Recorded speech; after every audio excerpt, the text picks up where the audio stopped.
I've done a lot of work to write these questions. I've done very little work to write an intro for our guest. So you know who she is, though, and I want to get her out here. Let me just say she is a wonderful actress. She is a very dear friend of mine, and she is one of the few performers I know that has the range to be in HBO's Girls and Peter Pan. Ladies and gentlemen, please give it up for Allison Williams.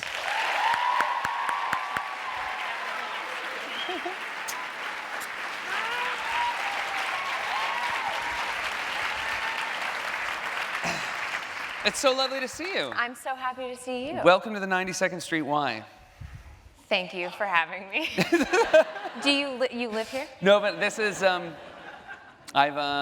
this is my second time monitoring one of these, and if I do it a third time, then I get to live here. So very close. I want to get started because tonight, obviously, is going to be about you. It's going to be about your career. But I know you. I know your family. I know you're very close with your family. I have to assume this has been a difficult time, and I just wanted to ask how your family is doing, how your father's doing, and yeah. This has been a really hard time. We have also been feeling very lucky, counting our blessings. We have our health. We have each other. It's been an incredible experience to experience the outreach from people we love, family, friends, and then people we don't even know, strangers, just reaching out saying we want to see him back on TV. And it's been tough though. Obviously toughest on my dad, who's been sort of bearing the full burden of the responsibility for it. But my mom has been so strong, and my brother has been amazing. And my dad has always been there for us 100% of the time, even sometimes before we knew we needed him. And so to be here for him is the least we can do right now. And one thing this experience has not done is shake my trust and belief in him as a man. He's a really good man. He's an honest man. He's a truthful man. He has so much integrity. He cares so much about journalism. And yes, he's a really good dad, but I know you can trust him because as any good daughter does, I have tested him on that so many times. One of which actually was in 2003 when he was in Iraq for the war. I was in 9th grade and there was a father-daughter dance at the end of that year. And before he left, he was assuming he'd be back in time for the dance. And then as the date was coming, it didn't seem like he was going to make it, but he had promised. And so then right a couple days before, I was so upset, and I got a surprise call from Iraq from my dad, and he was asking if I had a date to the dance. So that's the kind of man he is. And I can't wait until he's back on TV, and I know that many of you guys feel that way. And thank you for all of your outreach. I appreciate it. Well, he's got a great family. He's very lucky to have you guys. Thank you. Now, you are one of those lucky people who always knew what you wanted to do. I have read in interviews that you said you knew you wanted to be an actress at 4. Is this accurate? Yes. I mean, I assume it was somewhere in that region. There's some question as to what age I realized what actress meant. Okay, gotcha. Yeah, but... And now, what was it about the profession that you feel drew you to it at such a young age? Well, I thought it was really... I played dress up anyway, just recreationally. Mm-hmm. And so basically... You didn't... you didn't go pro at 4, yeah. No. I was a by day dress up. Right, gotcha. No, it was 24-hour just costumes and accents and personas. And when I learned that was a job and it wasn't something more troubling, right. I was thrilled and I thought, oh my God, I can do this for a living. How great. And so that became all I wanted. And do you remember your first role? What was your first role? My first role was probably in a school play or in a dance recital. I know I played a dog in a ballet recital.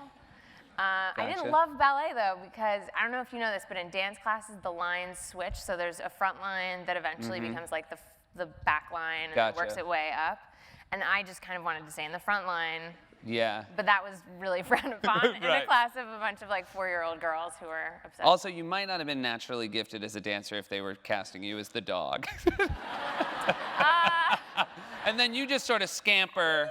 That is, I'm having an intense emotional moment right now. Swan, dog. It was Swan Lake, you're right. Yeah.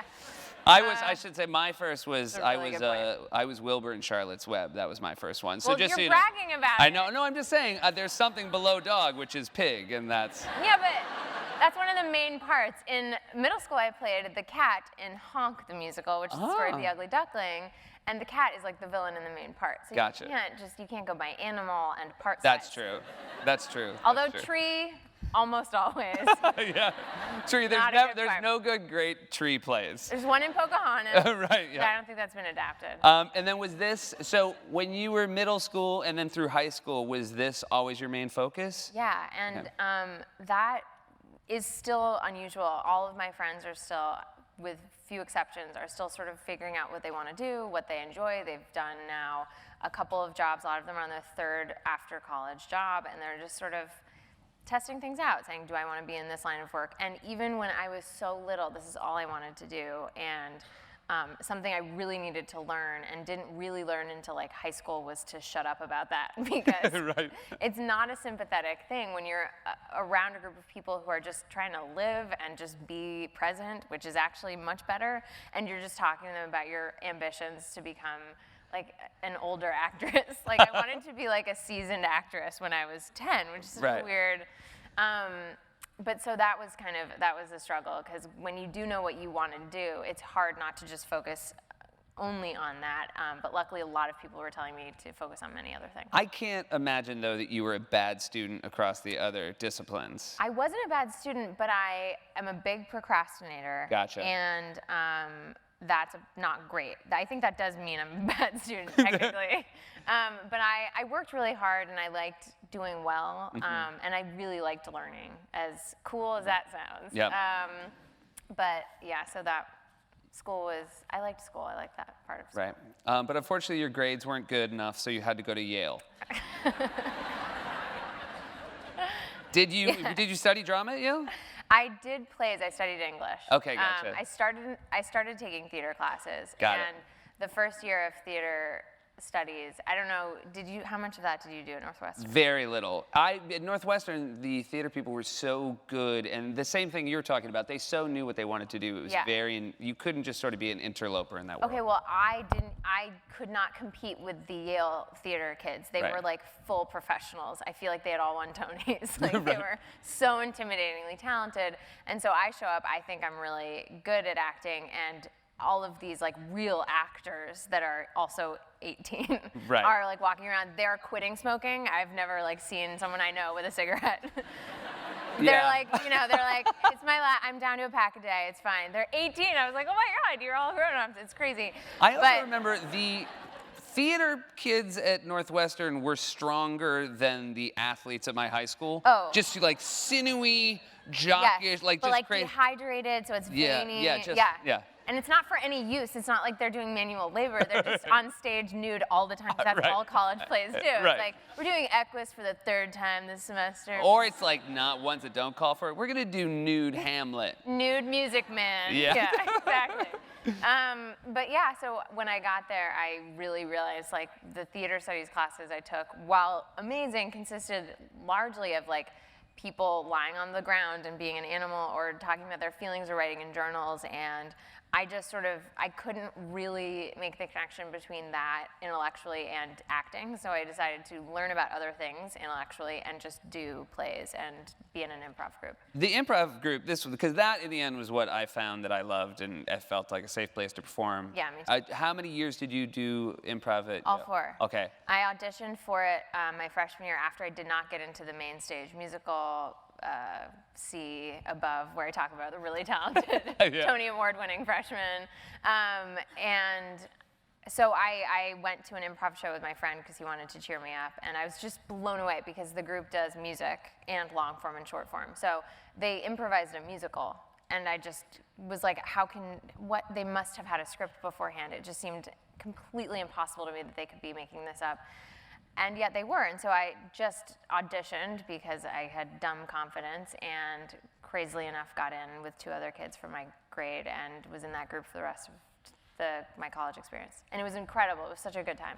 You, I know your family are big comedy fans in general. When you were growing up, to start from like at a young age, like were you a Disney kid? Were you into comedy? Like what were your things what were the tapes that you watched on a loop? I was such a Disney kid. Okay. I loved Disney. I loved anything musical. I loved Mary Poppins. I loved Peter Pan. I loved Sound of Music. I loved pretty much anything where people sang, and they all drove my brother crazy. He hates when people burst into song, and I was like, you're gonna hate my life, because I now do it in every profession. And Disney movies, huge, huge, huge, huge. The most starstruck I've been in a long time was when I was on an airplane, and I saw Alan Menken, who composed a lot of the music for Aladdin and Beauty and the Beast and Little Mermaid, and I couldn't talk to him because I was so intimidated, and I got his email later and I confessed. That's pretty, because I'm a little aware of Alan Menken, but I certainly don't know what he looks like. Oh. Like somebody like, oh my goodness. It can't possibly be. I knew instantly, Yeah. and creepily I knew from his voice, because he was standing in front of me to check into the plane. So I heard his voice, and I was like, oh my God, I think that's Alan Menken's voice. And I saw his face, and I was like, that's Alan Menken's face. I bet his brain is in there. Yeah, but if it's a brain, then we have a full Menken. Yeah, that's the term. Full Menken. Yeah, thank you. So you're at Yale, and with the summers, you are doing a lot of jobs. It seems like you were also drawn to the production side of show business. There was sort of a thirst for the knowledge of sort of every part of this. Yes, well, and that has to do with a rule that my parents made when I was really little and being an insane wannabe actress. And I said, this is what I want to do for a living. My parents panicked, as they should have, because it's a really scary industry for your child to say they want to go into. There's so much uncertainty. It can go so many different ways. It almost never is a happy story, just statistically. So they said, you have to go to college. Have to go to college, non-negotiable. We are going to send you to college, so you're welcome, which is not something you understand. It's for. I was like, what do you mean? That's just more school. Now I'm so grateful. But it was the kind of thing where they just made that rule, and so I didn't fight it, fought it in high school, wanted to go into acting so badly, and then once I was in college, I realized how important those years were. So I couldn't act in the summer, so instead I got jobs on projects that I could like learn about different sides of the business, so that when I did start acting, I wasn't a total idiot about like, what's that, or like, who's that person? What was your job on Boardwalk Empire? I was a stand-in on Boardwalk Empire. Gotcha. That was my summer job before my senior year of college. It was the pilot, so that was Martin Scorsese. I don't know if you guys have heard of him. He's up and coming. Yeah. Keep an eye on him. So promising. Definitely keep an eye on him. It's really good stuff. Which is so intimidating. Like, being on camera. Stand-in's job is basically, and if any of you have seen Love Actually, you've seen a very funny version of a stand-in's job, but that is their job. You basically stand in a place so that the camera department can light the scene, and then the actors come in and take your place and they shoot it. So the actors would come in and rehearse, and they were all men, and I was always in an overcoat and a fedora, like pretending to be Stephen Graham or like some male, it was Buscemi sometimes, like a male actor. And so the actors would come in, rehearse, leave. I'd take their place. You have to walk the path they walk so that they can light it. And so I was constantly being stared at by like my favorite director of all time. And he called me Allie Capone once. Oh, that's really pretty nice. Great. Pretty great. Didn't like what it sort of insinuated about my personality. Right. But I did stand in for Al Capone a lot. But yes, that was my job. And that was fascinating. I learned so much. And from that vantage point, you really get to see the mechanism of a set. You get to see exactly how it works. You get to see what the real cogs in the system are, what keeps everything moving quickly, what it's like when you're running behind. I think it's good to see, too, because I don't think people understand how breathtakingly boring it can be to make television or film. Yes. Like, there's how much standing around there is. And yet, I loved it. Yeah. Even the boring thing, I just loved the entire thing. And there's a certain vibe to being on a set. And I got lucky because that was a happy set by all accounts, and everyone enjoyed working on that and felt really lucky to have that job, and it was HBO. And so it was a happier than most atmosphere, I think. But even the dullest moments, even at like 4 in the morning in the woods, and like that happened, where there were bugs everywhere, I loved all of it. I just liked how it felt. And of course I was watching the actors work, and I was like, that's what I want to be doing, but I'm just happy to be here. You weren't like, you know what, this stand-in, this is it. This is the top. Well, I mean, but it is interesting because it's a really good living, and Yeah. and so there are people who are career stand-ins who are like so professional. But what happens is when you're shooting, the first AD will call for second team. That's what the stand-ins are. And so to this day, when I'm on the set of Girls and I hear second team, I like flinch. I have I have an involuntary muscle reaction to hearing that, and I like. You should I'm just still do used it to that. and pick up the extra scratch. You do double I don't teams. think my stand-in Lytle would appreciate that. Yeah, She's very good, and I wouldn't want to take her out of the job. So this was the first time I ever saw you, was this video that sort of went viral on YouTube, this Mad Men with a Twist. Is that, Yes. And so explain this real quick, because this was actually sort of where I wasn't the only person that saw you there first time. Yeah, it was, so when I graduated from college, I was so intimidated by the now what of it all. As I've mentioned, I made no secret of the fact that I wanted to be an actress when I graduated, which I had not thought ahead about, because what that does is then incessant questions about how's that coming? How's becoming an actress you wouldn't shut up about for all these years. And so I just was trying to think about, like, how can I use technology as it is now to get myself out there in a way that isn't obnoxious and it isn't intrusive, but I can send something to people that I've met in the industry as some kind of calling card or something. And that summer I was also binge watching Mad Men, and I developed a kind of Pavlovian response to the theme song, those strings. And so then I got the idea to make a video where I basically put lyrics to that song, and I found with a composer friend of mine, and we were working on the song together, he found that Nature Boy fit perfectly into the music, which is crazy, the jazz standard Nature Boy. So we combined them, and then we shot it in a set stylized like Ed Sullivan-y, and I wore a 60s era costume from the costume department at my high school, and gloves. And we filmed it all in one take, and it was live audio, and I put it on YouTube, and it was. I should just say, I couldn't believe how well produced it was. Oh, thank you. I can't take any credit for that. There's a really talented group of people behind it, and they all were doing it pretty much as favors to me. They were friends of mine. And I put it online. I moved to LA. I went about my life, but it was really exciting because it was sort of getting picked up by places. And then my agents at the time, who I had signed with in college, I literally did 3 monologues in their office in New York City, and they signed me, which was so nice. So they got a call from HBO saying, we're doing this pilot, and Judd Apatow saw this video. Does Allison want to come audition for the show? And so then that was Girls. So that's amazing, because I feel like everyone who ever puts anything online hopes Judd Apatow sees it. It's crazy. If you ask them to order the 3 people, that's the number one yeah. person. And it's crazy because I literally said to I said to my dad, do you think someone like Judd Apatow would ever be able to find this? Because that's who I was trying to reach too. I have so much respect for him. I think he has such good taste, and I also just think that's where the funniest things were happening. Yeah. And so the fact that it worked that way is so insane. And we filmed 2 other videos that weekend that we filmed the Mad Men one, but we haven't needed them. So I'll just release 10-year-old videos for rainy day. Yeah. So Girls, you get an audition for Girls. Do you go in for Marnie only? Were you ever considered for other parts? I went in for Marnie only. Well, I read the pilot. I fully understood her. I completely understood her. At that point, Jemima was already set to play Jessa. I don't know if Zasha was playing Shosh yet, but Shosh wasn't one of the main 4. After they found Zasha, they were like, oh, you need to be part of our world, because you're really something else. Yeah.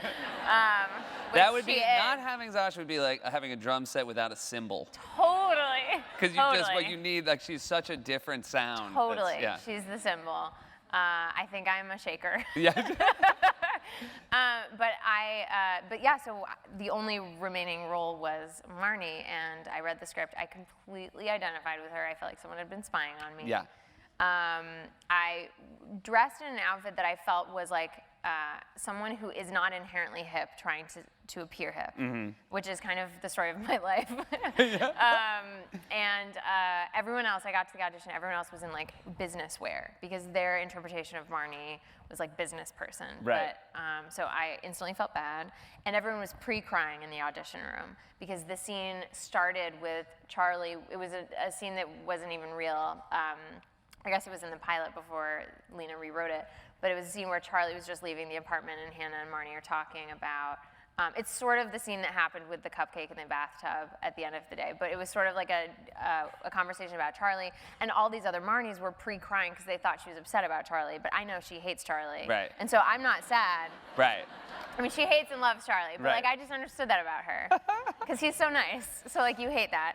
So I knew that not to be like pre-crying for it. So I'm in the waiting room, not dressed like anyone else, not pre-crying. I don't feel like an actress with a capital A. I'm just like, Right. what am I doing here? It was my first LA after I moved, or first By the way, audition after I moved to LA. a room full of actresses pre-crying is my nightmare with a capital N. Just like if I walked in there, I'd be like, oh no, I don't want to do this anymore. Oh God, this is the wrong door. Where's the room of Larry David being nervous? Yeah, it was not a happy atmosphere. And then I went into the audition, and Lena and I immediately clicked. And one of the scenes was just dialogue, so I asked if I could braid her hair because it would relax me to be doing something. And so then we just sort of started improvising off that scene, and then they sent me out of the room to learn a new scene, and we did a fully improvised fight. I was like, I didn't know I was going to be doing improv. This is great. It's my one skill. Right. Like, it would be if you went into a standardized test that you did not study for, but all you'd done when you were little is like analogies, and all the test was analogies. It was crazy. If it had required a Shakespearean monologue, I would have been so screwed, but it was just improv.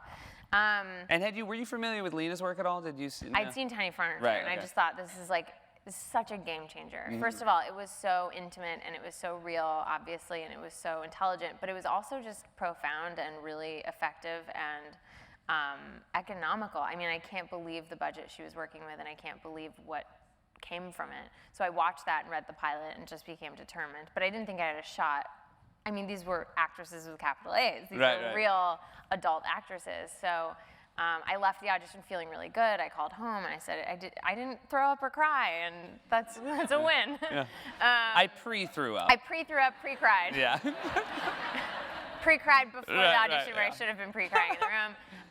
And then I moved on. I thought nothing of it. And then I got the call that they wanted me to test, and then I found out that I was the only person testing, which basically meant that I showed up in New York on a weekend where I was not supposed to be there, and our whole cast was just there, and Adam was like, "Sup?" And Chris, who played Charlie, was like, "Hey," and Jemima was like, "Hello," and Lena was like, "Ah!" And that was us. There we were, and so we performed a couple of scenes for the HBO executives, and I guess they liked them, and what was then called the Untitled Lena Dunham Project was born. And then, so you were only in LA for how long before you came back? Like a couple months. All right. But then I sort of went back and forth because the most maddening thing, and the reason actors, one of the many reasons actors are crazy, Right. is that our business is worked on, is sort of built around no sense of finality and excitement without knocking on wood. So, for example, I go into the audition, I feel good about the audition, but I don't know if I'm going to get it yet, so I can't talk about it without knocking on wood. Right. Then I get asked to test, but I don't know if they're going to like me or not when I go to test, so I can't feel good about that. Then, they do cast me, but I'm going to go to the table read next, and famously actors constantly get fired from the table read, so I can't get excited about that. After the table read, I don't get fired. I get cast in the pilot. But also, what happens in pilots, actors get fired. Yeah. So I can't get excited about that. Then the show gets picked up, and I'm in it. Then I finally started to get excited. But even still, like, to this day, I'll sort of dip my toe in and be like, so what are you thinking for Marnie next season? And I half expect Lena to be like, oh, no one told you. She's gone. I'm so sorry. Marnie dead, yo. Yeah, exactly. Marnie dead. That is how the dialogue would read. She died. Here's my delight in Marnie, because as you mentioned how it was like someone was spying on you with Marnie, you are perfect for Marnie. Thank you. And I saw you, and we'll get to whatever Peter that Pan. means. But no, I saw you like 3 weeks before Peter Pan. You had a binder.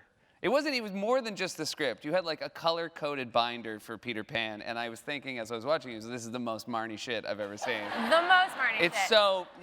But what the delight has been for the Marnie character is I find it is where the show started, point A to point B for Marnie has been the biggest difference between where the character was. And I don't know if that was the plan or not, but I have to imagine as an actress, the sort of as her life has sort of fallen apart. Yeah. It must be such an incredible thing to play. It's amazing. It's so gratifying, and it really is. It's a gift from the writers because they're basically saying, we trust you to make the continuity of this person, so we always recognize her, but we're going to change her so much. When I auditioned for her in the pilot, she worked in PR. She was a PR person for a political person. And so she worked in an office. She had glasses. I'm bummed she doesn't have glasses. Yeah, But whatever. She has a mouth guard, so that's great and sexy.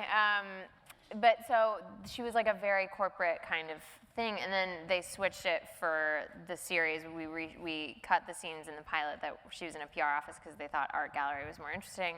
And so then Marnie became artistic, but was she really? She didn't like it at all. And now she's like a musician with like a total folky like guy in her life, and she's kind of fine with any vagueness, which is crazy. And you went from being the one character who sort of had her relationship situation figured out to the one who is just as adrift as the other characters. Yeah, if not more so. I would say Jessa always seems to know. She's pretty declarative in terms of what she wants romantically. I don't want to spoil anything, but Hannah also is pretty good at coming to terms with what happens given circumstances.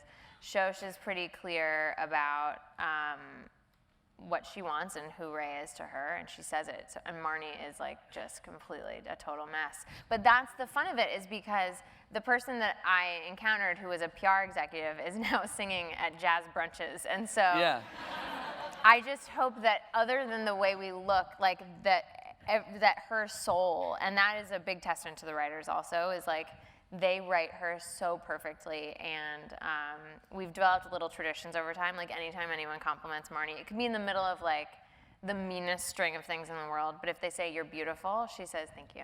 Every time. Every time. It's something that happened, I think, in season 1, and it's just continued, and it happened this season, and it happened with Ray when he was telling her everything that was wrong with her. She'll always stop to say thank you if you say she's pretty. I imagine, how quickly did the four of you as actors create chemistry? Like, how quickly did that come together when you started working? It happened really quickly, and I think part of that was due to really good casting. They were looking for a Marnie that had different organic energy from Lena and her Hannah.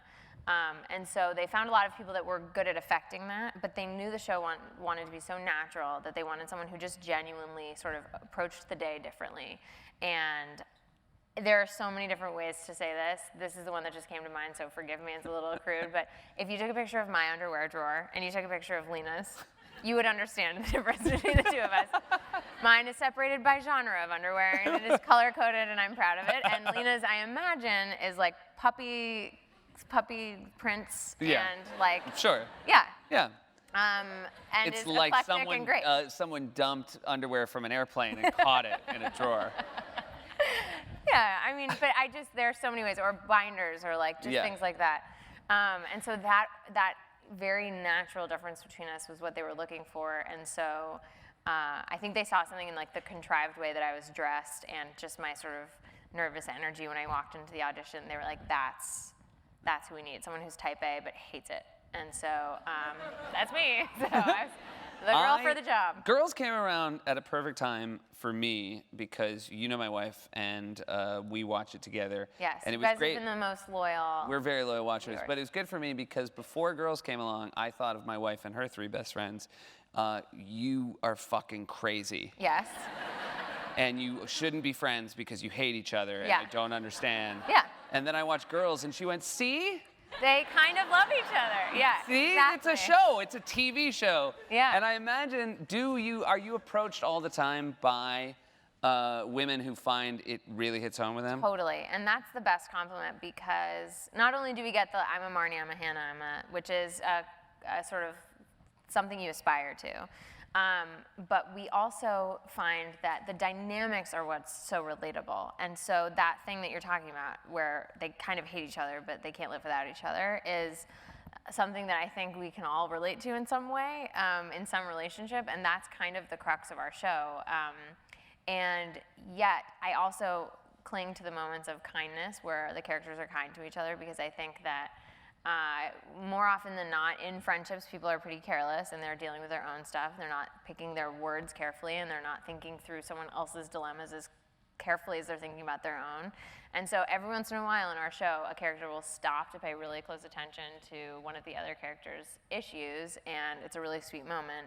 And so I hear a lot about those. People love and yearn for those moments, but I'm like, I don't think you have them in your life as often as you think you do, because no one does. Well, that, to me, the Hamptons episode, which was like a really special half-hour television, because that thing of that moment when this sort of four-way friendship really gets tested, and nothing's more fun than watching everyone just unload truth. Yeah. Because you realize how rarely a group of friends actually says exactly what they're thinking. Oh, and it almost never. Yeah, I thought we watched it late at night, and I thought I was gonna have to take my wife to like an emergency therapist. Like, I think she was so, every time I looked, she was just crying and then laughing and crying. But it is that, it's so, she's here, by the way, yeah, totally fine with all this for her. stuff. She's okay. I hope, I guess. She's okay. But, like, that must have been such an incredible episode to shoot. It was incredible. It was really draining. A lot of that fight was improvised in the kitchen, and those have been the trickiest moments in our show, because when you're improvising insults about characters that are like a shade of you, but not really different from you, it can get real mean real quick. Yeah. So, it starts to like hurt your feelings after a while, and you have to kind of walk away. Or in my case, you call your mom, and you're like, "I'm acting, right? None of this is real." And she's like, "I don't know where you are. Where are you?" But it's like, that was really intense. Plus, we were living out there for like 2 weeks. I was living in a condo. I was sharing it with Zasha. We have very different dietary lives. She eats like a person, and I eat like a toddler. And so there was a side of the kitchen that was like popcorn and goldfish and pretzels and just starches. And then she had like grilled salmon and like kimchi and spinach and like healthy things. It was just a hilarious experience, like in terms of our show, because we had never like lived together somewhere, all of us. And so that dynamic made it even more intense. Plus, it was really cold. Plus, there was just so much happening. But it was such an important episode for me as someone playing Marnie, because I thought we got to see every side of her personality. You got to see the side of her that's excited and planning the weekend and putting everyone's name cards on because she cares, and she is being controlling. Right. But she cares. Yeah. Yeah. And she has a whole idea of a schedule, but then you also get to see her just snap and say mean things to other people. So it's kind of like a nobody wins, so everybody wins scenario. It's interesting, and I also think realistic, that this season it seems to me that we've seen a little bit more of the girls on their own. Yeah. Because it would make sense that as they get older, they're going to have more life experience that are not the four of them together. Is it fun as an actress or an actor, and do you miss the times with the four of you? I really miss it. I look forward to any scenes where it's all four of us, or I'll take 3, that's fun, or even 2. Like Marnie spends a lot of time like solo, but that not all solo. We're getting to that next. All right. I know what you're talking about. Yeah, we're getting to that next. The kitten. Yeah, the kitten. That's what you're talking about, right? So I look forward to that. I'm sad that Hannah and Marnie don't live together anymore, because then I'd be doing more scenes with Lena, because when we lived together, that was really fun. So yeah, it definitely starts to impact it. But I also think the ebb and flow of the show is that they sort of come apart and come together. And I know that in my life with all of my friends, when you stop hearing from someone regularly, they have a boyfriend. Right. And they just go off the grid, and you're like, oh, she met someone, and I won't hear from her for 3 weeks now. And so that's what happens. You veer away from your girlfriends, and then inevitably that guy does something dumb, and whoop, they're right back. Yeah. And they're on your couch, and it's great. And you're watching The Bachelor. So Whitney's gonna win. I'm calling it now. All right, great. Yeah. It is a show that is known for a lot of things. One of the things that I think it certainly got attention for early was the amount of sort of raunchiness, the sort of openness about sexuality that maybe was a little hidden. You've had some sex scenes. And I thought Booth Jonathan, played by Yorma Taccone, who is a really good friend of Seth. This was like the best moment of my life, watching Seth deal with this. Well, just Because I made out with Moynihan. Yeah, you made out with Bobby Moynihan. In the first season. Yeah. And then your sex scene was weirdly shot, like, over the bed. Yeah. Like, what would you even call it? You were like both doing like script, snow angels. It was in an X shape from above. X-shape, that was the way it was scripted. Murray Miller wrote that. He felt really strongly about that position. And I sort of thought watching that, I'm like, well, that's it. That's as far as they're gonna go with you. And then that wasn't even the tip. The tip of the iceberg. So this year, first episode, right? Yeah. We're all thinking, what's Marnie been up to? And then one of the more jarring shots, you know, everybody's always like, oh, Breaking Bad, the cinematography. There was nothing that ever happened in that show that made me go, oh! More than your Thank scene. you. Sorry, character Desi, actor's name, sorry? Eben. Eben? Eben. Okay, Eben. So, you know, it's really tricky to explain for It's really tricky. Do you want me to do those it? who Because I did it haven't to my seen- grandparents, so I have some experience. You have explained it to your grandparents? Yes, I did. Gotcha. Marnie is leaning over a counter, being Yep. pleasured from behind. Yeah, gotcha. With someone's face. Yeah. Or at least you think it's someone's face because you can't But see you can't most see of it. their face. Yeah. A couple things about this. Yes. It was filmed on our first day of shooting. Yep. The day before my birthday. Great. It was also something I knew was coming for a long time, and because of said binder, highlighter,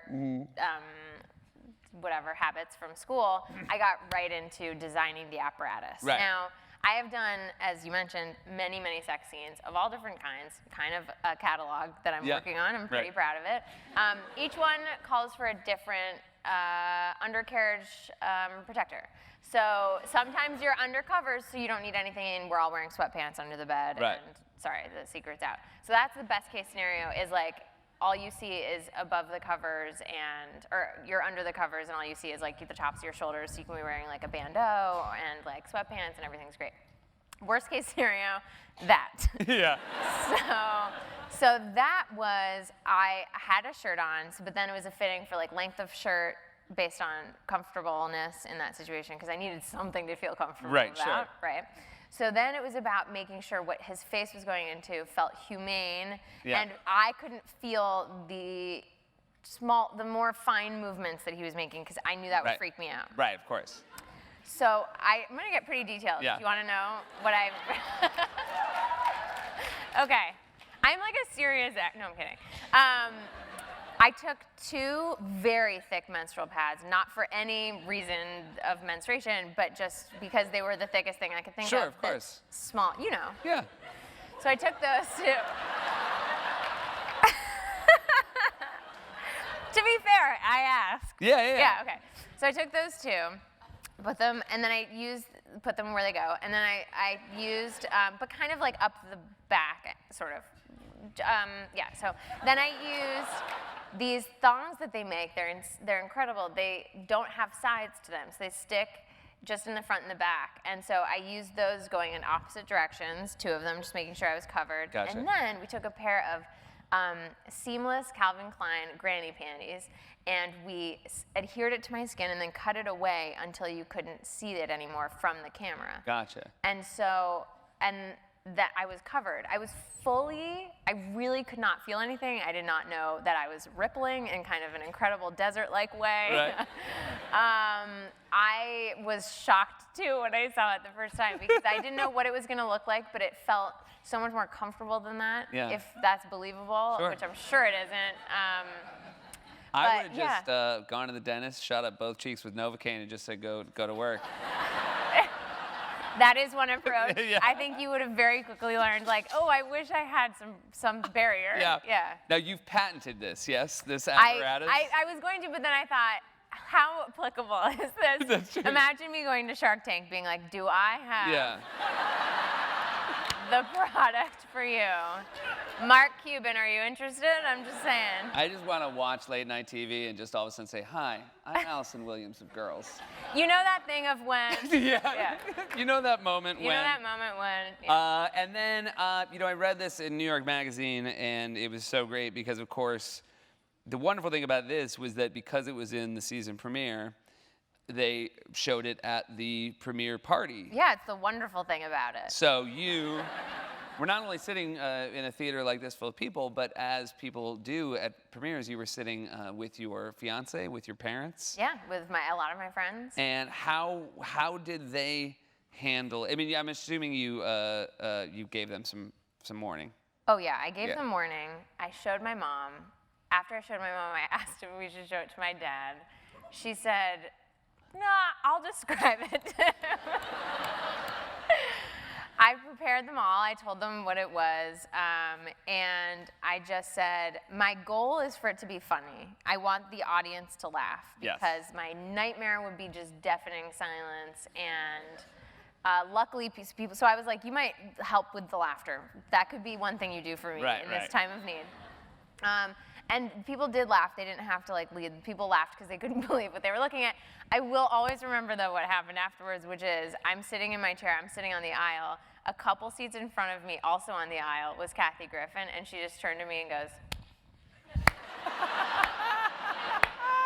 I don't know her at all, but I feel like we're bound forever. Yeah. We've never exchanged words, and we are closer than most people I know. Yeah. Well, it was great. It showed, I mean, it really did show. Showed what, Seth? Incredible, no.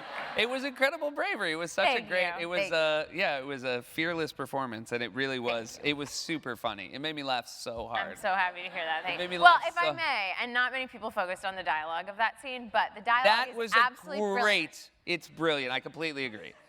He says, "I love this." Marnie says, "I love you too." The best.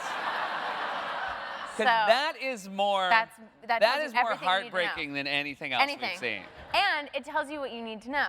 It's great. So before the episode aired, I was like, Lena, what are the odds that all the journalists write? In an incredible move of economy of storytelling, Yeah. the writers of Girls are able to write the entire storyline of Marnie into 12 seconds with only 2 lines exchanged between 2 characters. She was like, that's never gonna happen. Yeah. But it was. I mean, we actually, because, you know, I couldn't hear over my own gasp.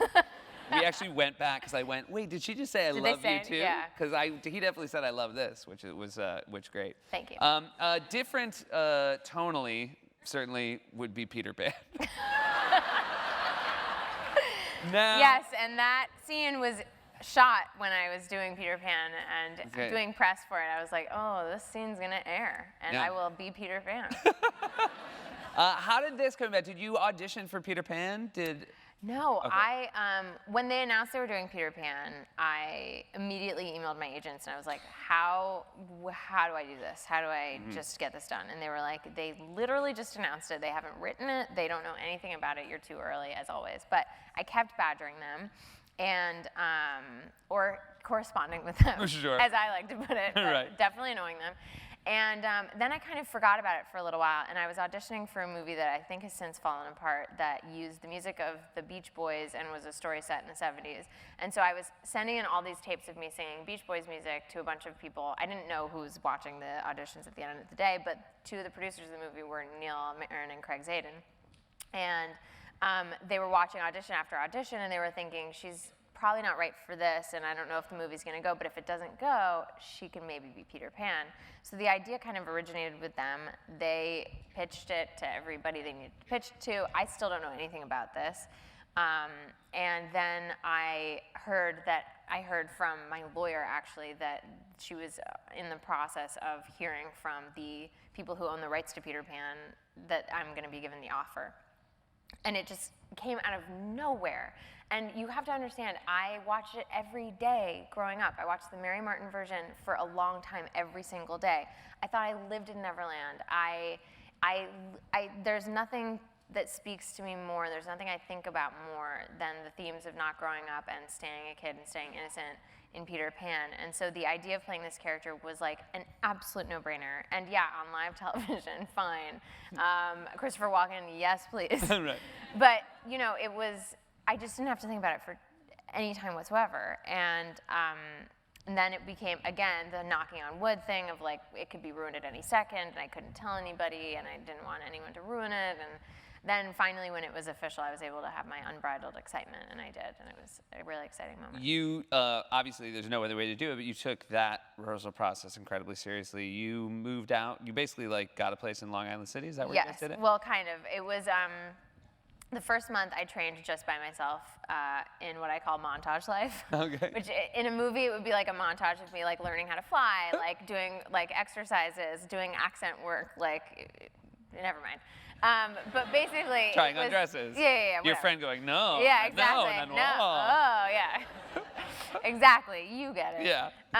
But it was really the reason I say montage is because it was a lot of hard work and many hours and not very interesting, but it was so important. And it's when I started working on my British dialect. It's when I started learning stage combat, the sword fighting, flying.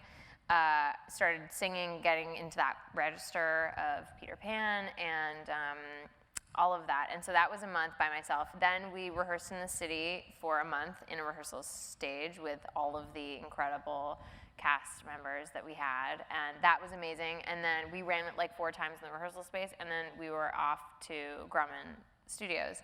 And so that was actually on Long Island. In Bethpage, and I moved out there. I was there for a month in a hotel, lovely place, and I just made it my home, and I had a whole routine, and I would like get home at the end of the day, and I'd make my dinner, and I'd go over my lines for the next day, and go over any new script pages, and I mean, it was like the most disciplined. I lived like a monk life. Yeah. But I was watching Sons of Anarchy, and at a certain point, I had to stop because it felt like so at odds with Peter Pan. I was like, I can't. Right. I can't. This is far too violent. I can't be coming home and watching episodes of Sons of Anarchy. But it was really important because it was like total focus, and it was the only way to do it. It was so much going. Well, you have to because you're doing I mean, it's the fact that you were doing an opening and closing night at the same time. Yeah. There was no chance to fix it the next day. No. The first nights are always bumpy. Like you had to be at your optimal readiness for it. And that requires so much, but mostly it's just rehearsal, and also like I don't care what anyone's gonna think about this. I cared only what little kids thought about it, and the best thing after it has been getting videos of little kids dancing or clapping for Tink, like with real serious looks on their face, like come on girl, like it's their 8th time watching it and they're like, oh, she might go if I don't do this. And that's the best part of it. I'm dead serious. I knew that people would make fun of it. It's so easy. It's a musical on television. Like that's almost too easy. Is that fun to make fun of? I don't know. I knew that not everyone would like be into it. It's not everyone's cup of tea. But I just wanted to give other little kids the chance to like get that seed planted in their head so early of maybe being a kid is okay, maybe having an imagination is okay, going outside, leaving my television even though it was on television. It's a gray technicality. area. It's a gray area. Watch this on television, definitely go outside. I have to ask, Christopher Walken, Dish, any good? Dish. Well, I already told, I've talked about how he ate a bunch of smoked salmon. Oh my God, he was just. Did he pretend like Captain Hook had caught it? Yeah, I wish. Yeah. I wanted him to do a lot more pretending he was Captain Hook in real life. Yeah. He is not crazy though, as it turns out, so Right. he was not as willing to do that. He was so generous. He has all the stories about Hollywood, and so I really had to pace myself asking him stories about. And he is a old school song and dance man. Totally. Like that's very much where he started. Learned how to dance first. Yeah. And so watching him dance was like watching someone move in the way that they're supposed to move, and there was something so effortless about it, and also so uncanny about watching such a tall man that I've seen like do horrific things on film, dancing around. Yeah.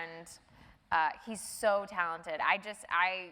We had kind of like a funny relationship, especially because by the end, when we started putting him into my flight path, so I had to backstory, I had to convert my flights from a hangar to the actual set, which was really hard. I was hitting things a lot, and it was really stressful because it was like the week before, and we were running out of time, and I flew into Christopher Walken.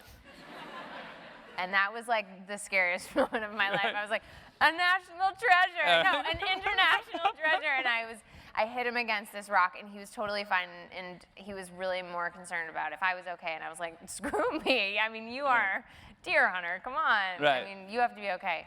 But it was, that was really scary. But he was so great. I don't know. He was just Chris Walken. What an excellent person to have gotten to spend so much time with. He was always one of my favorite people to work with, and I only would get it a week. I know, but you had also, like, some of my favorite Walken moments are SNL. Yeah, he's really good at it. He's Such a good natural performer. And the he's also my favorite host because whenever Walken was there, you would just walk down the hall, and he was a person where people would write and they would pitch jokes in his voice, so you would hear like 30 Walkens. And people, it's harder than you think. Yeah. It's really hard. They weren't good Walkens. Yeah. A lot of shaky, a lot of people think they can do them, and they're much harder. Yeah.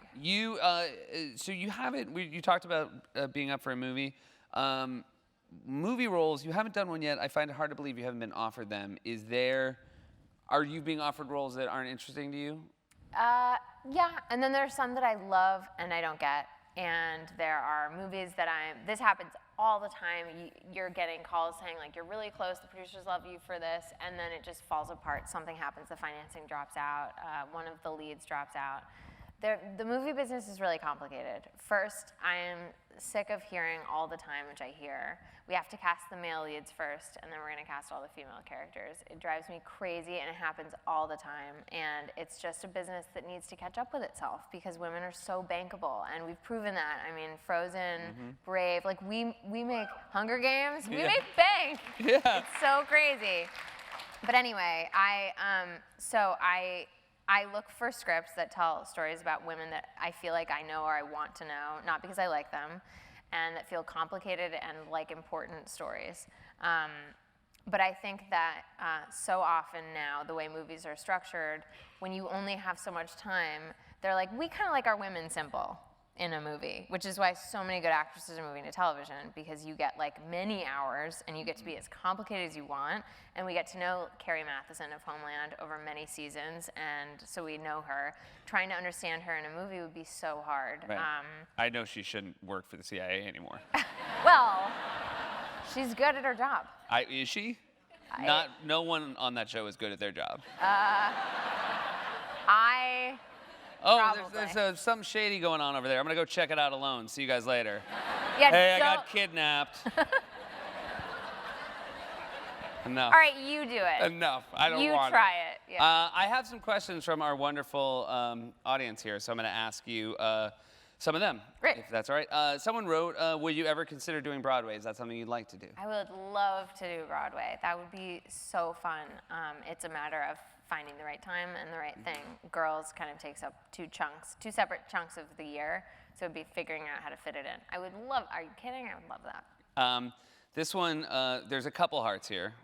There's one over the eye in Allison. Thank you. I used to do that. I respect that. And then the question ends with a big heart at the end, so I think there's a hopefulness to this question. Oh, God. Do you hold any hope for a future between Marnie and Ray?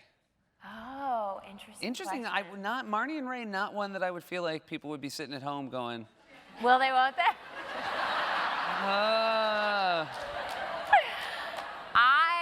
I don't know, and I can't get it out of Lena. To me, though, as a viewer, which is a very weird thing to say, I'm a big Ray Shosh, will they, won't they person. Yeah, I agree.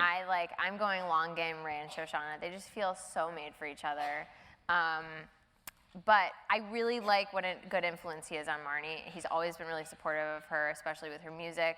What he said about the Desi situation was incredibly sweet. Yeah. He's often right, almost always. And it's Alex, yes? Yeah, Alex he's Karpovsky. great. He's so good. Yeah. So I love doing scenes with him. So if that's what that means, then yeah. I liked when he said, I think it was the last episode, he said that Marnie's treating him like a whore.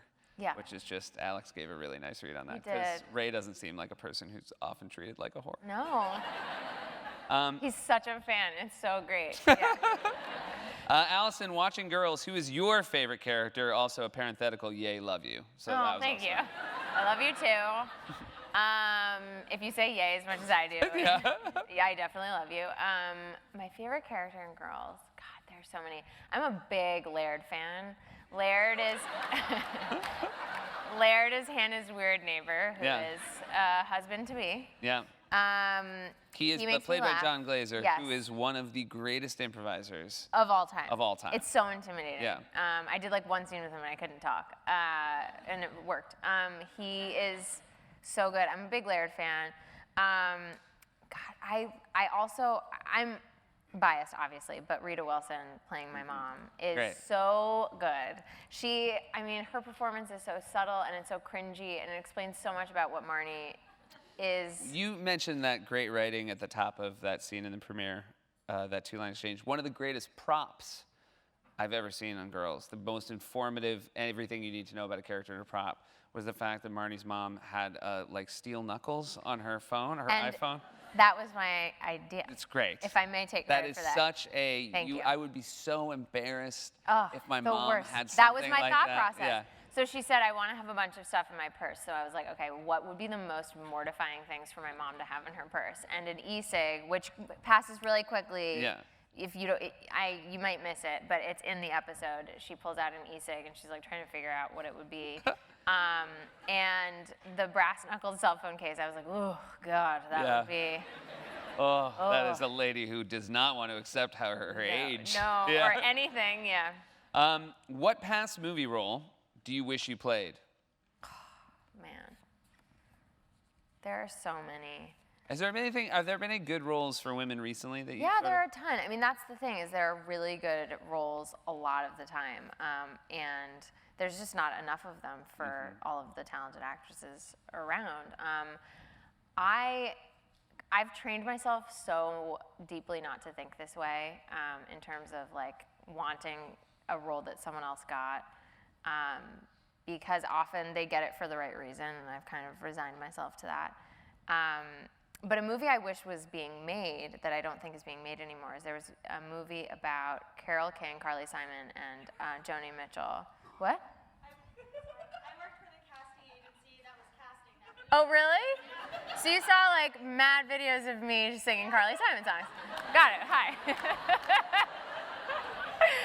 How were they? Okay, good. Yeah.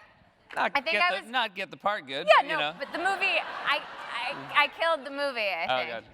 But I was going to play Carly Simon, and I really wish that had happened because I'm a big Carly Simon fan, and I have big teeth, so I think it would have worked out. We were looking for Yentl. Yeah, the movie we were looking I thought for that was the Yentl. question. Yeah, I sorry. was like, you're in the wrong room, but the right place. Wrong room. What was your favorite television show growing up? Someone asked me this the other day. This is really It's hard because I do a Q&A with my audience every day, and you get asked the same questions, and I've just started changing answers. What is your answer to this question? Like, I would say Seinfeld, but I would also So say Cheers. sophisticated. I would also That's say, so sophisticated. oh, I did not like any garbage. I growing up. watched all children's television. Another yeah. rule, I was not allowed to watch anything but public television until I was like 12, 13, 12. So that meant I missed out on Boy Meets World, Full House, Friends, Seinfeld, Yeah. all of that. But But like Full got House, by the in. way, when people say, oh my God, I love Full House growing up, I want to say, are you an idiot? Why? Because that show is from start to finish fucking terrible. This is not a good show. It was never a good show. What? I can't, when SNL writers are like, oh my God, Full House, I'm like, get out of my office. I still feel uncool because I haven't seen it. Don't waste your time. I will probably. Yeah. My favorite shows were like, Sesame Street, Where in the World is Carmen Sandiego. I liked Arthur. I watched those Arthur when I was good, kids but DW too. was so I bad. wasn't like watching Seinfeld instead of That's Sesame Street. what I was saying. You're so sophisticated. And I think Mulaney I probably guess did. growing up. It was growing up. Yeah. But I think I would still count Cheers as a show I watched growing up. Wow, that's heavy. Yeah. But like I watched Three's Company, and now I'm not like as an adult being like, Three's Company was great. Like I grew up to a point that I realized it was shitty. I don't know why people are holding on to these shitty shows. Anyway. Wow. I feel like I'm going off on my own thing now. Sorry. I think we should let you go. No, it's on just this. like Yeah. I'm around the sort of intellectual people that come to the I know. 92nd Street Y and want to take advantage of this heady crowd. This One is way to another get one. them on your side is This to is say another that. one. This is really specific and impossible. If you could listen to one song on repeat in your head forever, what would it be and why? In my head, so no one else would have to hear it. Yeah. You know what? Well, it would depend on, this is really hard. I'm going to answer it. I'm going to talk through it, though, which might not be entertaining at all. It's tough. It might be A Milli by Lil Wayne. Oh, that's the best song. A Milli is the best. It's my It's a favorite great song. choice. I wrote this thing for Funny or Die where I played Kate Middleton, and I made Kate Middleton and Prince William dance on a bed to A Milli just because in my dreams, that's what their marriage is like. Yeah. And it's what my life is like, so I wanted them to have that pleasure. It's the best song. It's the best song. I do think I'd be a felon if I listened to it in my head all day, every day, though. It's that, and I feel like that and Nicki Minaj's verse in Monster are the greatest. The best. In the last 10 years, those are the greatest hip-hop The accomplishments. best. And she comes along, everyone else has done their cute little raps, and then Minaj comes and just destroys it. And in the verse, it talks about how she predicts the outcome of the song. Yeah. That's the best. It's like Kanye's first album is already saying, you told me I couldn't do it. Yeah. The best. The best. Minaj. One day I'll have like this much of that confidence. Based on your personal experience as well as your role playing Marnie on Girls, what advice would you give girls in their early 20s on moving to NYC? What do you wish you could go back and tell your 22-year-old self? Well, it was so recently. Yeah, I know. I'd be like, hey, you look a little different. I would say wash your face before bed. I know it sucks. It sucks. No one wants to do it. It's not like there's a group of people that love this. Just do it. Just do it. Just do it. You won't have huge zits filming a television show that'll last forever. Gotcha. Just wash your face before bed. Take off your makeup. But also, don't be so hard on yourself. And be present, which doesn't mean anything to you, because I am convinced doesn't mean anything to anybody. But once it does, actually, it's really good advice, and a lot of really smart people have told me to do that. So that's what I'd say to myself at 22. Shifting back to the question I want to ask, who are some of your role models? We talked about roles you'd want to play, but what about in real life? Aside from my mom, who's sitting here. Actually, not aside from my mom. My mom is like number one. Yeah, you don't want moms being like, I can't believe I teed her up, and then she said aside. Yeah. No, I truly, I had the privilege of growing up in a house with a woman who was intelligent and who is fiercely devoted to so many people other than herself, and is a total badass. And when she met my dad, she was a TV producer and was like killing it, and made the choice to be a mom for a little while also doing a million other careers. She taught me about being brave, about being strong, about being a woman, and I could not be luckier than to have her as a role model. It's totally true. I love you.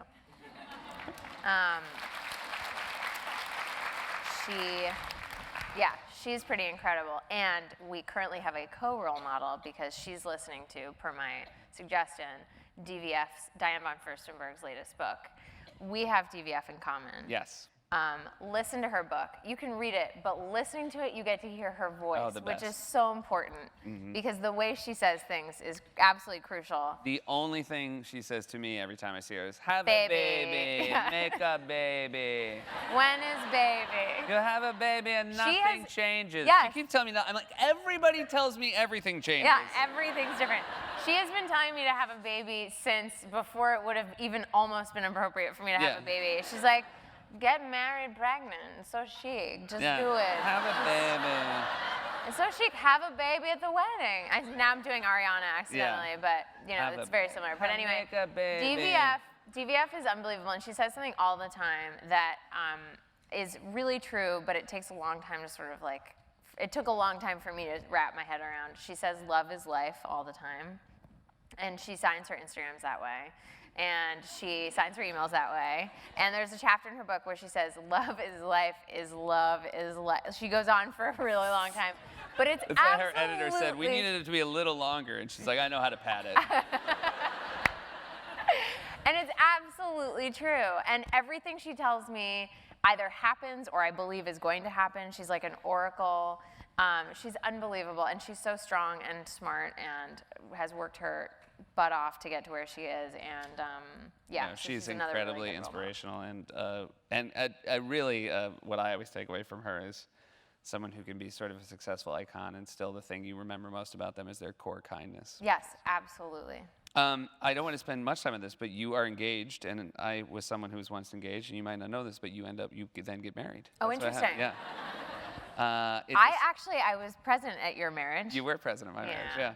And are you? Is this something that you guys are looking forward to? Are you getting? No, yeah, I don't think yeah. so. Are you? Yeah, we're kind of Yeah, ambivalent about it. No, obviously it's exciting. It's been a very full year. You know, you sort of think like, well, what could possibly come along that would make me not think about this? And then I got cast as Peter Pan, and I was like, okay, I will briefly be thinking only about Neverland, and then we'll go back to talking about a wedding. And then current events started happening, and so then it derailed it a little bit. But it has been this really beautiful through line in our lives that it's just something we get to kind of focus on. So, spoiler alert, we are excited. That's good. This is, I'd like to end with this because this is so lovely and something I experienced as well.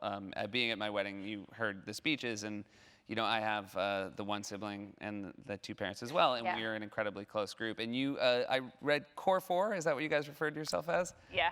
Yeah. We're a really exclusive, very close group of people. Yeah, but you are too. I mean, it touched me so much when I was listening to both Seth and Alexi's family's toast. It became really clear how close the families were, and you were talking, I think you're about to say the quote. Is this what your brother said? Oh, no, go for it. About playing, about Oh, yeah, we would play hearts, yeah. And what did he say about that? He said that, you know, he loves my wife and she's happy, but hearts is a 4-person game. And that just spoke to me. Yeah. That spoke to me so much. Anyway, continue. Well, I will also say, we were driving to the wedding, the four of us were driving in the car, and it was just one of the, you know, it's just like such a big emotional day, and it was really quiet. And I said, last chance to just keep driving. We could just do this. We could change our identities and just drive forever. Trust me, that thought has crossed our minds. Yeah, in the last but couple weeks. I give such credit to your fiance, who I know well and is such a wonderful person. He seems to, it seems to be a good match between. Oh, him and your totally. family. He has infiltrated the Core 4, and we are considering giving him membership. Well, it's been such an exciting year for you. Next year is going to be even better. Thank you so much, Allison Thank Williams. you, Seth.